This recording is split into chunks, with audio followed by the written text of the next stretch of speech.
Acha bu ishni qilayotgan qancha bo'ldi?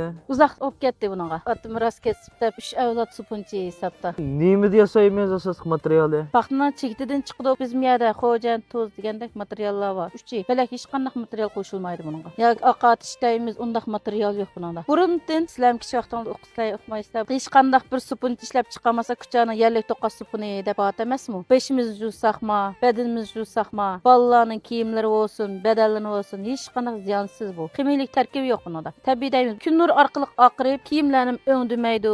Chiqmagan joyil dog'larni, tug'utdan qolgan deb qo'yganmiz dog'larni, ayollarning yuzini jusma buningda hech qanday bedenga ziyansiz demoqchi. 100 jusun bilan Buldu buningda hech qanday ziyansiz degandan shu badanni jusma, burun başlarımız kepak bo'lib, asa qichib qolsa, mana juyatib ben kendi hazır xubası deb qoldim. İşte bu narsa chaqvasa. Azroq puraq bor, lekin u purg'ini yo'qotib qolmaydi buniki. Tabiiy purg'i bor buniki. Purg'ini o'zgartib olsak, kuchani yerlik to'qasupun degan nemiz o'zgarib ketadi buni. Yilda qanchalik ishlaysizlar? Jildi shu 300 tonna 300 tonna oldik endi. aldık endi burada. Qanchalik kirim bo'ldi? Balının chiqimlarini yo chiqirib o'tib 100 ming qo'y qoldi. Kam degan 5 bal ishlaydi. Bu supunni yengdan taq cho'chakdan chiqirib, hamda yeydi 3 kun turdi. Tug'andan keyin biz hammasini kunlari qartib yuraymiz. Bu yerda yana 2 kun turdi. Tepsilar mash bu holatda o'xshash oqirdi. Oqqog'ini qurg'unimi? Ha, oqirib, undan keyin xaltiq silib, xaridorlik yarg'idak sup holatda chiqdi.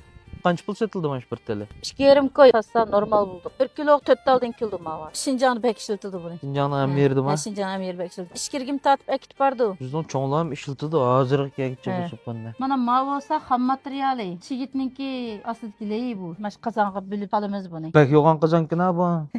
Körüp bakan bakmagan muslim. Maştaq qazan bo'lmas bo'lmaydi bu. 1,5 tonna arliq patdı. Odamni tirik pishirib qulog'iday qozonda.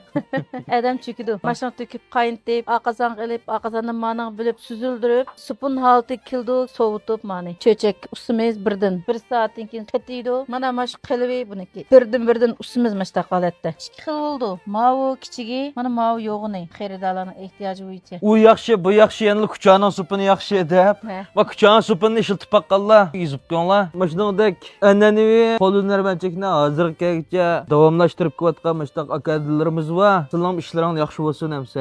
Ma'qul, rahmat.